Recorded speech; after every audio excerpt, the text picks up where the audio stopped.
chiamo Carolina Blanco, in arte Carolie sono una pittrice e street artist italo-argentina. Per Green Garden ho immaginato un mondo che sboccia, che cresce anche dove meno te l'aspetti, come sottoterra.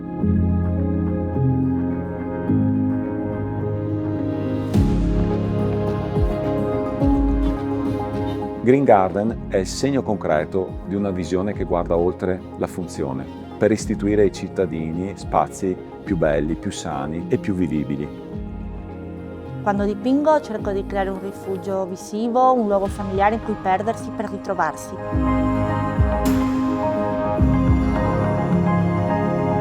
Green Garden per noi rappresenta una sintesi ideale di ciò in cui crediamo. Portare il verde dove prima c'era solo il cemento, usando la tecnologia per restituire ossigeno, bellezza e comfort. La rigenerazione urbana diventa un modello per migliorare la qualità di vita di tutti. Non si tratta solo di decorare una parete, ma di rigenerare uno spazio urbano, in modo permanente, sostenibile e vivo.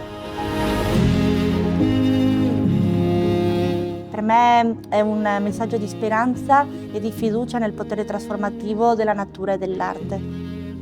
Come per Secret Garden, anche questo progetto vuole rendere la sosta urbana un'occasione di scoperta, di stupore, di meraviglia, oltre che di rigenerazione. Questo secondo episodio della trilogia dei parcheggi Garden segna un'ulteriore tappa di avvicinamento al climax finale rappresentato da Park Prandina, il parcheggio boscato che presto andremo a scoprire.